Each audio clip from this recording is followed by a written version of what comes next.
find out that Frisbee can be a game of champions.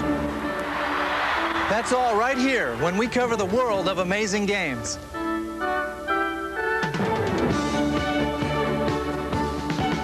Later on, Amazing Games is going to return to Thailand for more Sanook. But first, we're going to visit a New Yorker for whom Frisbee is more important than money, work, or women. Sounds like a fun guy. Amazing Games takes you to the Ultimate Frisbee Championships right after this.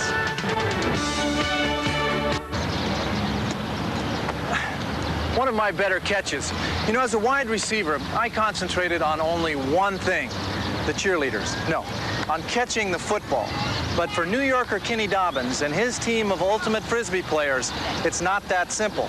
You see, because in this amazing game, they have to be both receivers as well as quarterbacks.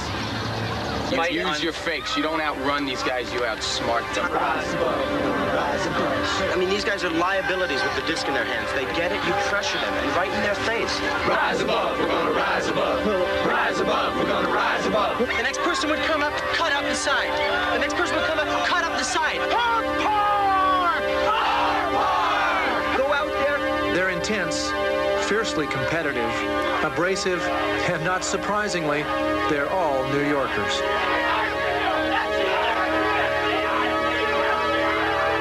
These stockbrokers and students, factory workers and field reps all play an obscure game for no money and no fame. And yet, they're as driven as any major league star.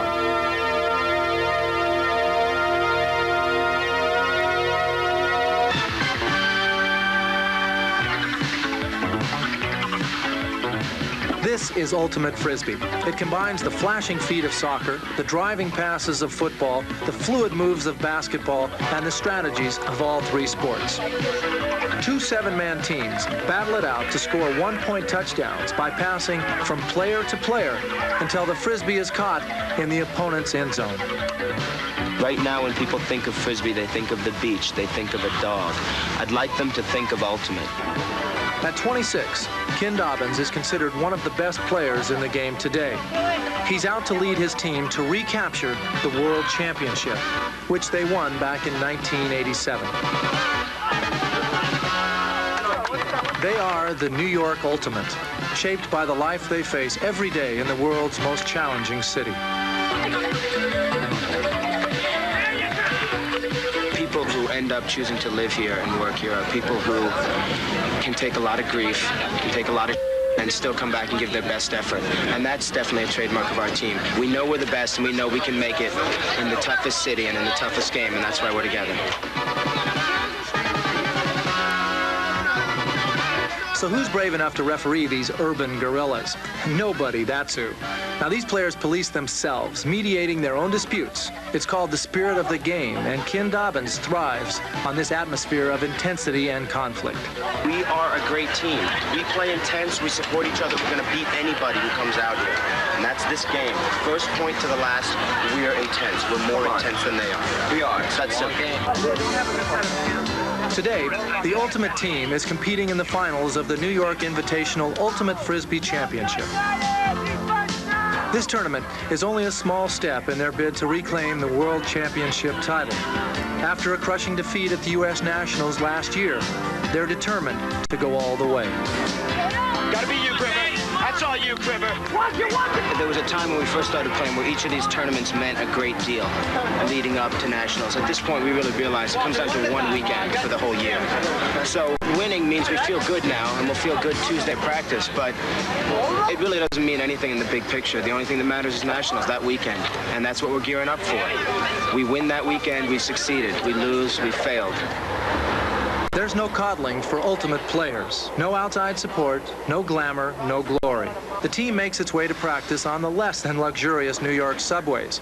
With under 2 weeks to go before the championship, all talk is shop talk. One up deep to Jay, and he threw it so low, Teddy just stepped out of the pack. People have to focus really quickly on the call. It's not a verbal call. I don't think you can achieve total success in anything without devoting yourself to it totally. At the critical time of the season where we are now, we're focusing on the game 7 days a week. and nothing can really break into that focus, or we'll lose concentration and our performance will suffer. That's how you fake cut. It's not a game out here. This is your life. There's a cheer we like to use, which I think reflects our dedication to the sport. It basically states the things in our lives in order of importance, and it goes ultimate, God, family, job, girlfriend. Though for me it would be ultimate, girlfriend, family, job, God. Finally, the chance to come back after last year's defeat has arrived. The 1989 National Championship Series in Washington, D.C. Dobbins knows what they have to do to reach their dream, and just being physical isn't enough. No sport played for any reason is played on physical abilities only. Everything is a combination of physical and mental. And the mental game is often the game that wins, because both teams are conditioning similarly, training similarly, and really reaching a very similar level of physical fitness and ability. So it's that team that's stronger and tougher mentally that will come out on top. We play hard, we play intense, we do the right thing, and we crush these guys. It's that simple. It's FCU, it's ICU. It's FCU, it's ICU. It's FCU, it's ICU. It's FCU and ICU. Lock, score, lock, score, lock, score, lock, score, lock, score. New York Ultimate reaches the semifinals, only to face their arch rivals, the Boston Titanic.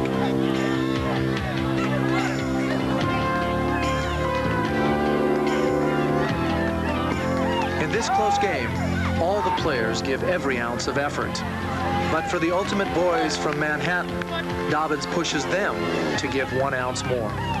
I play the game with a certain reckless abandon. I always have.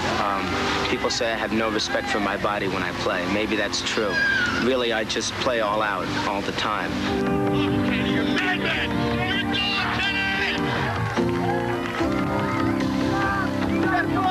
A grueling game pays off with Ultimate sinking the Titanic 21-19. The national title seems within their grasp.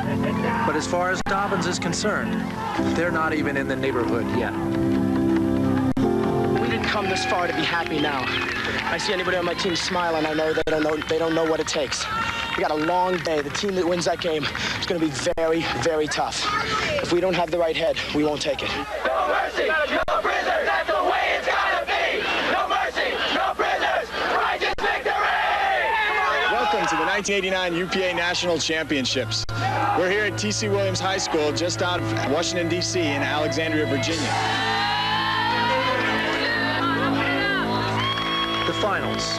New York in blue faces the skilled and powerful Tsunami from Oakland, California in white.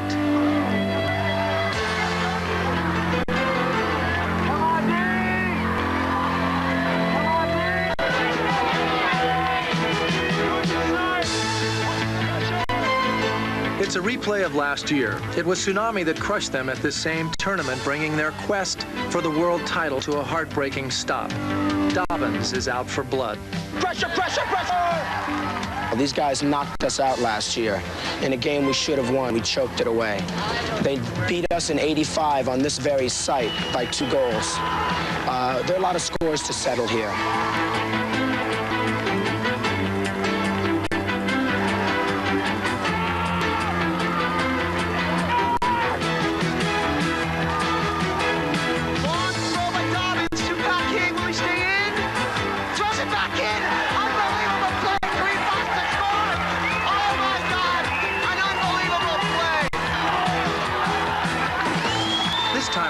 Everything clicks. It seems there's no stopping New York Ultimate. When the team is playing as a cohesive unit, it's a power. And it really is a sense of being, the team being greater than the sum of its parts. You really seem invincible.